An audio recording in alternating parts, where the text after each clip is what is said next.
She looked me right in the eye, her voice smooth, sharp like polished steel. Asterisk, we don't negotiate with junior staff. Asterisk, just 6 words. But they didn't sting, they cut. Not because they were set across some sterile conference table at a company I didn't care about, but because they came from her. Lisa, the woman who once shared my last name. The woman I'd once stayed up nights dreaming with, building a future brick by brick. And now here she was, delivering that sentence like I was invisible, like I was nothing. The room around us smelled of wealth, glass walls, chrome fixtures, and a low hum of expensive technology. Lisa stood at the head of the table, queen of her empire, flanked by her loyal subjects. Partners, clients, assistants who hung on her every word like she was some deity carved from ambition. And I sat opposite, holding my resume in one hand, my dignity in the other. I didn't flinch, didn't give her the satisfaction. I simply nodded, thanked them for their time, and walked out. But I didn't walk away. Lisa and I had built something together once. Not just a company, not just products or code. We built dreams. We were the kind who sketched out business plans on pizza boxes in our first apartment, who whispered about the future when we should have been sleeping.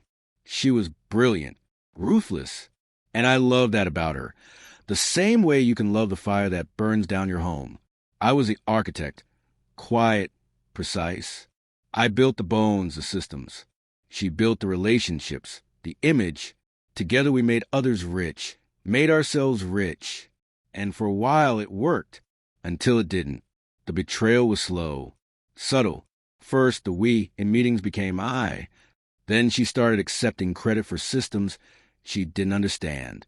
She took the spotlight, let me fade into the background.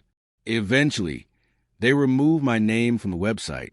No announcement, just gone. Board members stopped calling me a partner, started calling me support staff. And Lisa, she let them, encouraged it, even. Then one day, an email arrived. I'd been reassigned. Internal systems. A polite way of saying I'd been exiled. I didn't rage. I didn't beg. I walked. At least, that's what she thought. 2 months later, I was working quietly. A freelancer. A ghost. I chose my projects carefully, deliberately. One of those projects, an infrastructure audit for a firm drowning in inefficiency, desperate to stop bleeding money. A high-stakes job. And guess who their largest vendor was? Lisa's firm. Bronton & Cole, her golden goose. The account she boasted about in every interview. The account that shielded her from scrutiny. They needed help fixing their systems, and no one could untangle them. No one except the person who'd built them. Me. I submitted my credentials under a different name. My middle name, my mother's surname. No photo, just expertise. They checked my work, vetted me, hired me as lead infrastructure auditor. And so I walked back through the doors, not as a contractor, as a client. 3 weeks. That's how long I spent dismantling her world, piece by piece. I audited every log, every line of code. I traced budgets, flagged unethical practices, found the rot sheet hidden behind flashy presentations and charm. Kickbacks, duplicate vendors, fake reports, even a contract signed under my name, forged while I was still legally tied to the company, locking the client into a fraudulent deal. She hadn't just erased me. She'd used me. And Friday morning, I called a meeting. Lisa walked in, wearing confidence like a tailored suit, hair perfect, smirk in place. She saw me at the head of the table. "I see you've moved up in the world," she said, all mockery. "No," I replied, steady. Asterisk, "I've just returned to where I belong." Asterisk, she didn't get it. Not yet. I clicked the remote. The presentation unfolded, slide by brutal slide. I didn't exaggerate.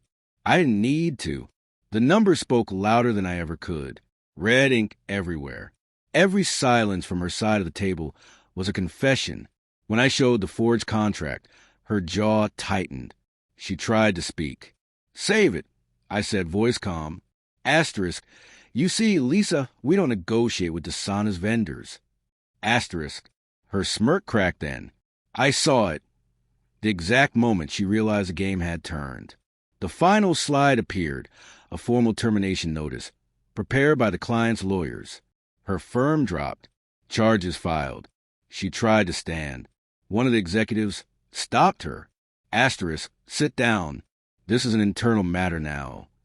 Asterisk, her eyes found mine, not with hatred. Worse, with disbelief. Because only then did she understand the long game I played. The quiet exit. The quiet return. The way I used what she treasured most. Her prized account as the blade. Later, I passed her office.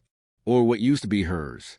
She sat inside, alone, clutching her phone like it might save her. Maybe she saw me. Maybe she didn't. She didn't lift her head. I didn't gloat. I didn't need to. She'd lost more than a client. She'd lost her reputation, her power. And me? I walked out clean. She always thought power was loud. A title, a corner office, something you demand. But real power? Real power is quiet. It plans. It waits. And when it strikes, it doesn't scream. It simply signs a check that ends you. So when she told me, we don't negotiate with junior staff, I agreed, because I wasn't here to negotiate. I was here to end the conversation.